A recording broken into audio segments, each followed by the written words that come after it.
Assalamualaikum warahmatullahi wabarakatuh. Pertama-tama yang saya hormati Ibu Dewi Sriwayuni dan Ibu Fatia selaku penguji dari ujian praktik Bahasa Indonesia tahun 2021. Ujian praktik kali ini terasa sangat berbeda karena dilakukan secara online dan dilaksanakan di rumah masing-masing. Saya hanya berharap kita semua diberikan kesehatan yang maha kuasa dan selalu semangat menjalani aktivitas. Sebelumnya perkenalkan, nama saya Risma Karomah, absen 29 dari kelas 12 IP 1. Pada kesempatan kali ini, saya akan menceritakan mengenai biografi dari Najwa Shihab. Siapa sih yang tidak kenal dengan Najwa Shihab ini, atau yang biasa dipanggil dengan Nana? Namun Najwa Shihab ini terkenal sebagai presenter yang handal, yang kerap melontarkan pertanyaan-pertanyaan kritis. Sosok Najwa Shihab ini selalu lekat dengan citra wanita yang independen, powerful, dan berintegritas tinggi. Keberaniannya menyampaikan pendapat membuat banyak wanita Indonesia menjadikan Najwa Shihab ini sebagai inspirasinya. Nah, baru-baru ini Najwa Shihab kembali menjadi sorotan lantaran videonya yang mempertanyakan kehadiran Menteri Kesehatan Terawan yang jarang sekali muncul di pandemi virus corona ini. Maka dari itu, saya akan menceritakan biografi atau profil dari Najwa Shihab ini. Najwa Shihab ini lahir di Kota Makassar pada tanggal 16 September tahun 1977. Beliau merupakan putri kedua dari sosok terkenal Profesor Dr. Quraish Shihab, yakni seorang cendekiawan muslim di Indonesia dan Menteri Agama pada era Kabinet Pembangunan 7. Beliau juga telah menikah dengan seorang yang bernama Ibrahim Assegaf dan dikaruniai satu orang anak yang akrab dipanggil dengan nama Izzat.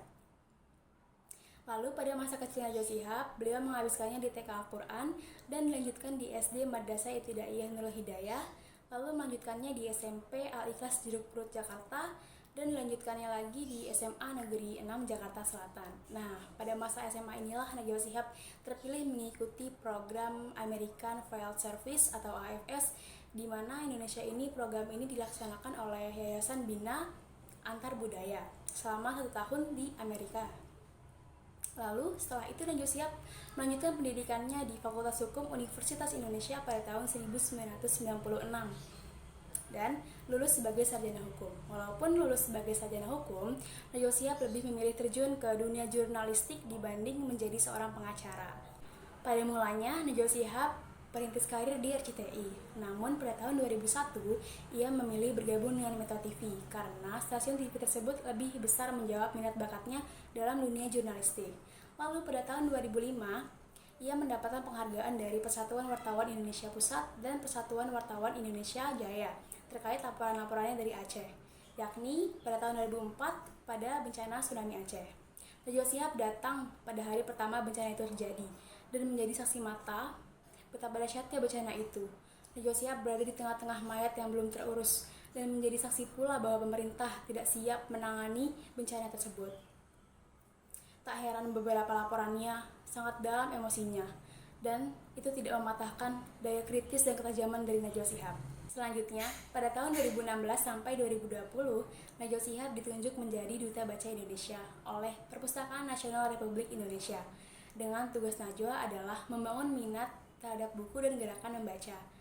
Selanjutnya pada tahun 2017 tepatnya Agustus, Najwa Shihab dengan episode Catatan Tanpa Titik resmi mengundurkan diri dari Metro TV yang telah membesarkan namanya.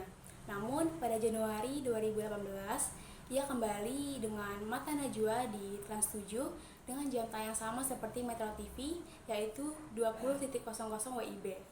Nah, setelah berkecimpung selama 9 tahun di dunia jurnalistik, akhirnya Najwa Shihab mendirikan Narasi TV. Narasi TV adalah sebuah startup yang didirikan oleh Najwa. Ide itu terbesit ketika Najwa telah membuat kanal YouTube-nya sendiri. Baru 4 bulan dibuat, ia telah mendapatkan pengikut sebanyak 250.000 pengikut dan telah mendapatkan silver button oleh YouTube. Nah, dari perjalanan Najwa Shihab ini, ada beberapa moral dan keteladanan yang dapat saya ambil dari Najwa Shihab, yaitu yang pertama, menjadi seseorang yang berani menyeruakan opininya sendiri. Yang kedua, rajin membaca dan memperluas wawasan. Dan yang ketiga, menjadi wanita yang tak gentar selama berada di jalan kebenaran. Nah, itu dia biografi dari Najwa Shihab yang dapat saya sampaikan. Semoga bermanfaat, kurang lebihnya mohon maaf. Wassalamualaikum warahmatullahi wabarakatuh.